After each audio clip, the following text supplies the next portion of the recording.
Welcome back to the Super Good, Super Delicious podcast.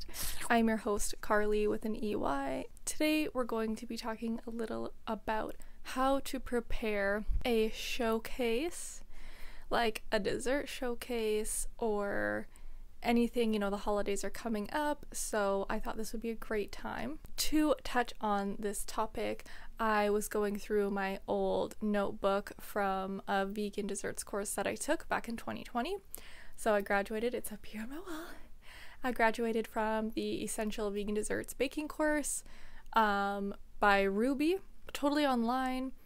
It was super, super great.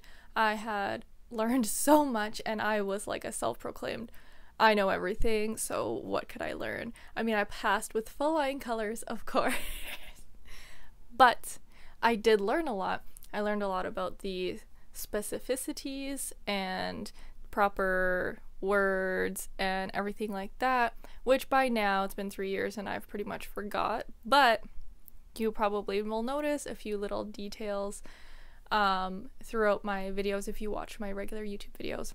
Just things I say like mise en place, or if I reference things like that, just little tiny things that stuck with me, ways of doing things using aquafaba, for example. But I was going through my notes and I was like, you know what? This would be really great information to share with my community. So we're gonna just go over a little bit of that sort of thing. So this really could be for anyone. This doesn't even have to be with vegan or gluten-free at all. It's literally just anyone's knowledge. If you're preparing a feast or a meal or a bunch of desserts for a party, whatever the case may be. So let's dive right into it. Number 1. We're going to be thinking about the recipes and the components of what you're putting together as an overall experience. You want to make sure you're balancing flavors and textures and making sure there is a variety. So let's say you have like cupcakes, tarts, or pies, so that you have a variety all together, okay? So as my final, that's why I have this all written out. As my final in the course, it was to prepare a dessert showcase. So I had to choose, I think, like 4 or 5 different components and make each of them and take a nice picture of them all like placed together. No, I didn't even have to place them all together, but I had to choose like 4 or 5 different items that would go really well and complement each other for a dessert party that I would be pretend hosting. And it was September, so it was coming into the fall time. So I chose a fall theme, and then I worked my way around there. And I'll actually tell you what I ended up doing at the end of this episode so that you can see the whole picture. But for now, the next number 2. This is a really good one. So plan according to the components in your desserts. So for example, if you have anything that could be pre-made and chilled in the fridge or that requires chilling, time it out accordingly where you could potentially make those items ahead, store them in the fridge, and then when the day comes, what you can do is finish assembling it before what you need it for. So try to look at each different component, each recipe, and just see.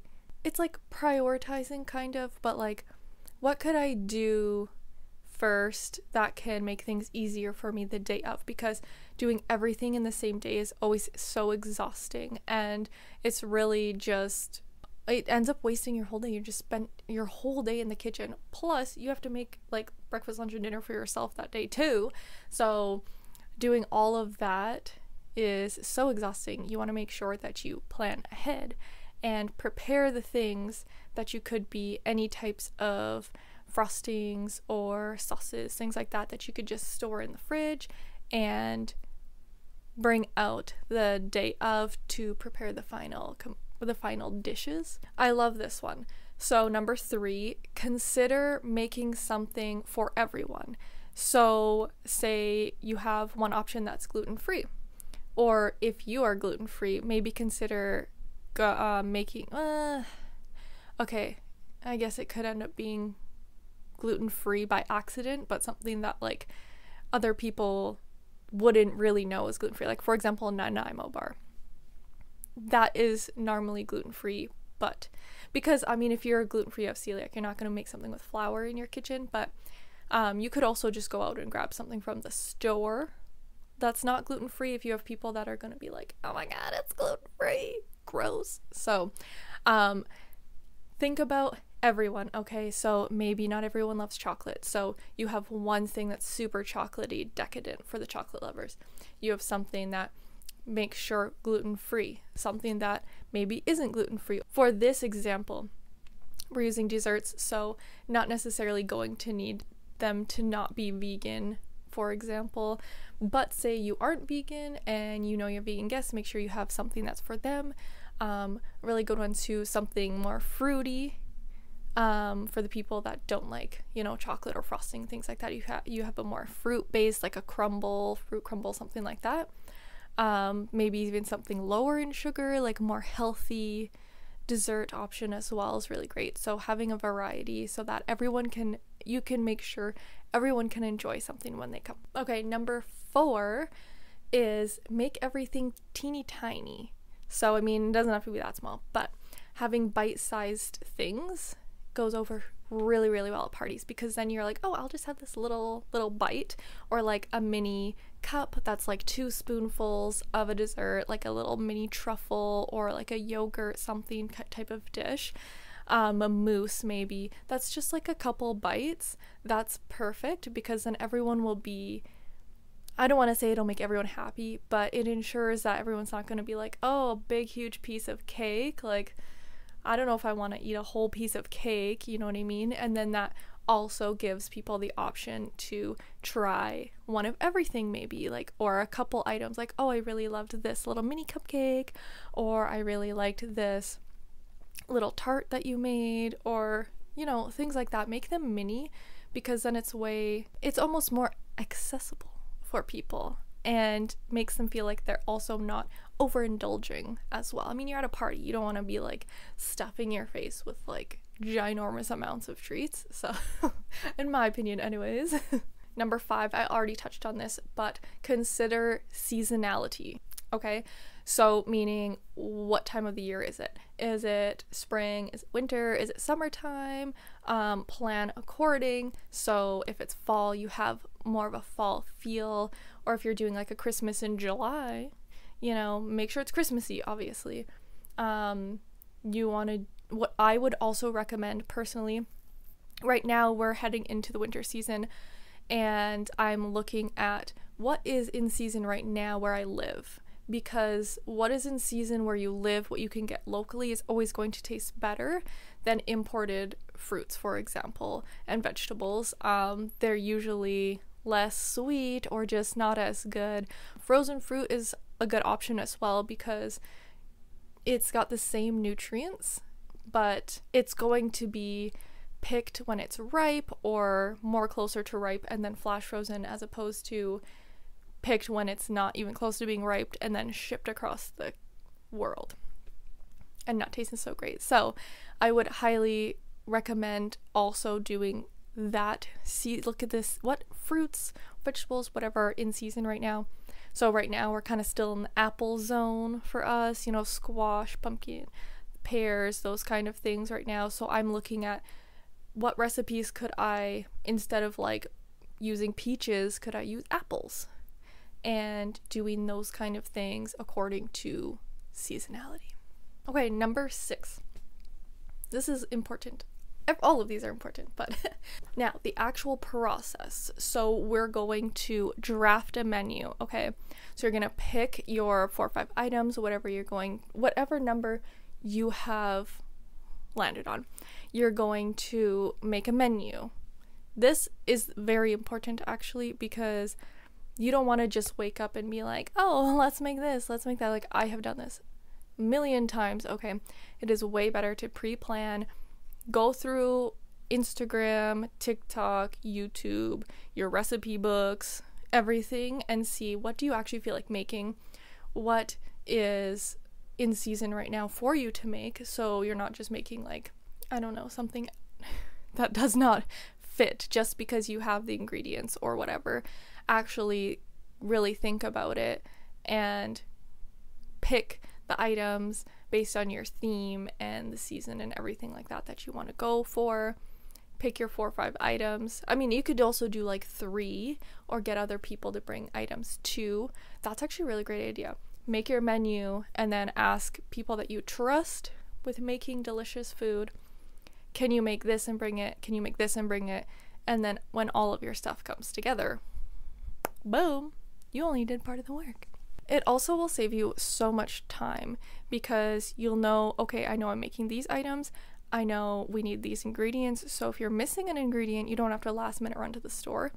Okay, perfect. I've already gotten all of the groceries and I know what I need for all of these recipes. You could even put everything out for yourself the day before. Or if you're doing it in parts, you could be like, okay, let me just set out these ingredients for this specific recipe. We're good to go. I know I have everything.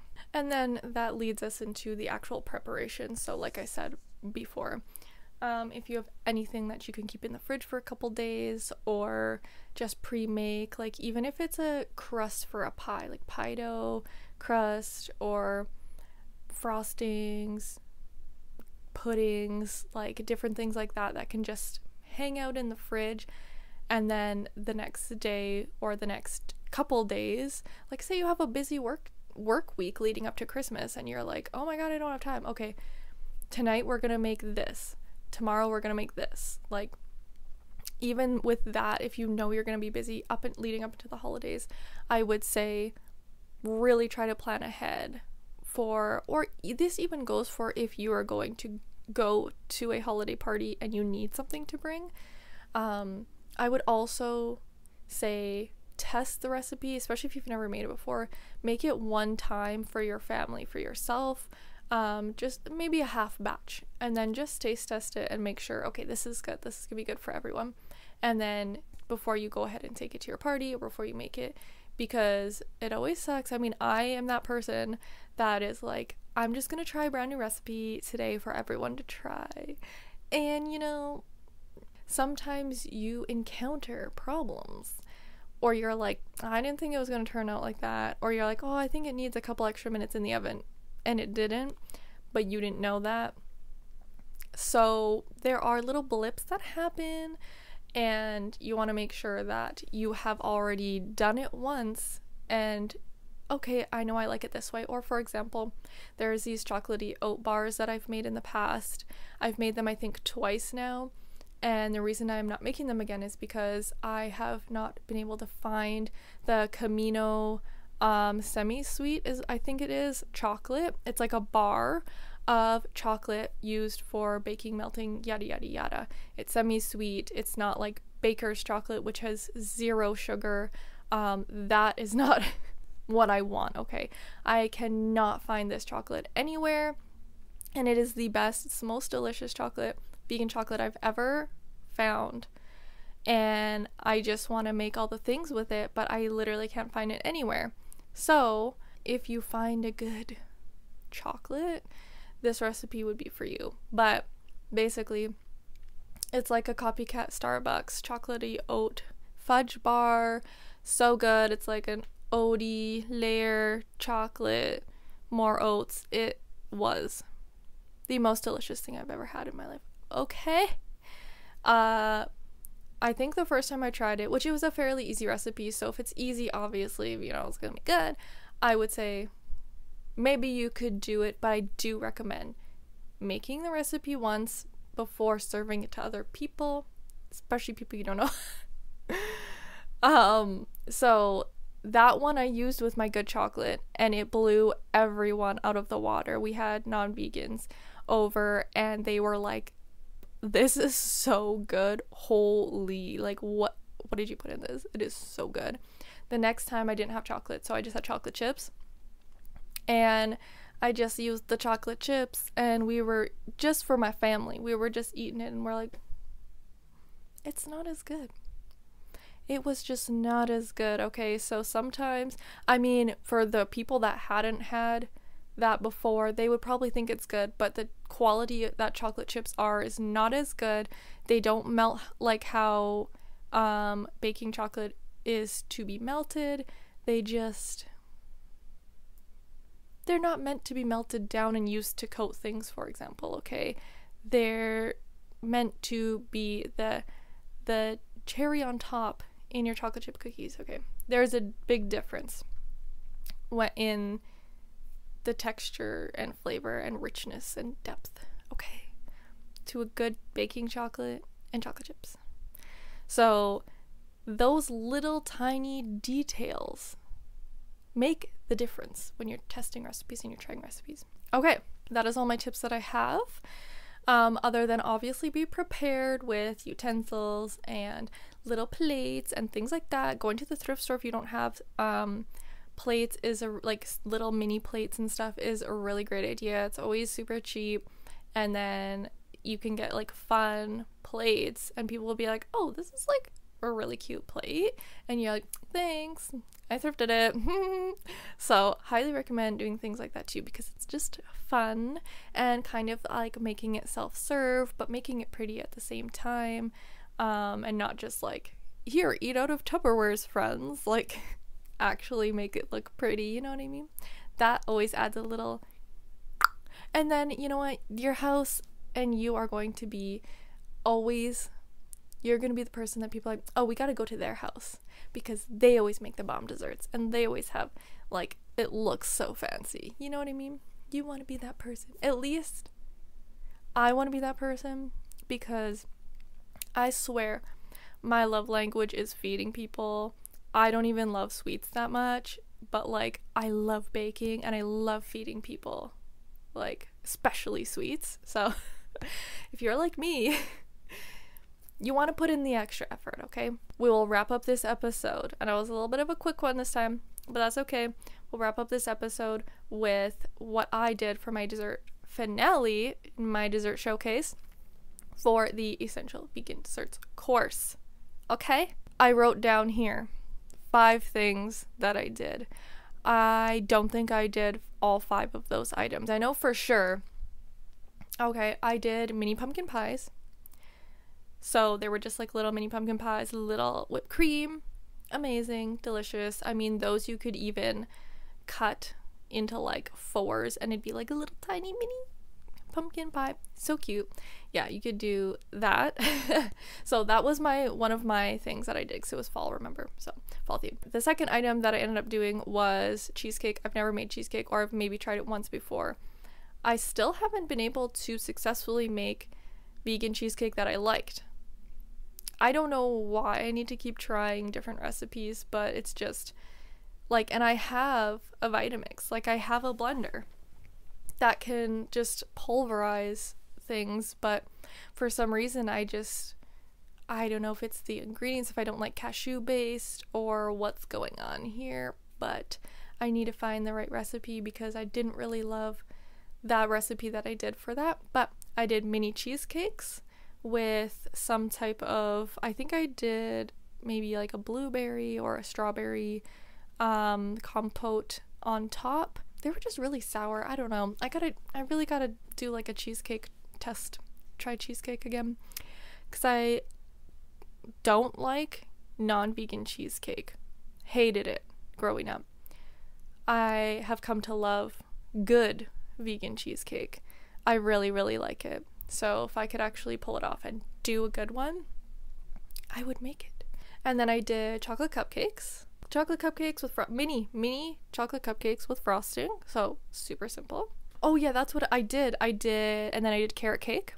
So I just had done like a square pan carrot cake, bars, and I did a cream cheese frosting, which if you watched my last video, it's the carrot cake in there. And then I have a video about frostings as well, where I have made cream cheese frostings, super, super easy and delicious. And I'm not sure, oh, I did do one other thing. In my notes here, it says that I did a fruit cobbler, but if I'm remembering correctly, I did like an apple like a mini apple something in a little bowl, and I put ice cream on top. Maybe it was like a fruit cobbler and I just used apples because it's fall, and then I put ice cream on top. I think that's what I did. I mean, that was 3 years ago. So I think that is, I'm trying to also remember the pictures that I took of all of my final.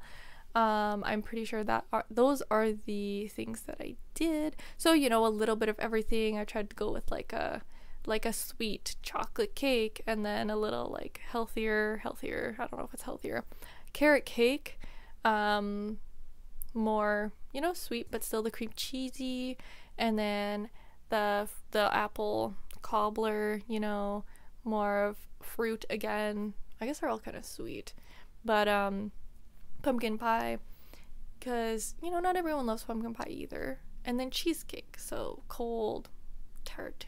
I made it fall, and I got a really good grade on that, but anyways, that was what I did for my dessert showcase for my final in my baking course, and it was super fun, and it was a lot of work, okay? Like, it was a lot of work.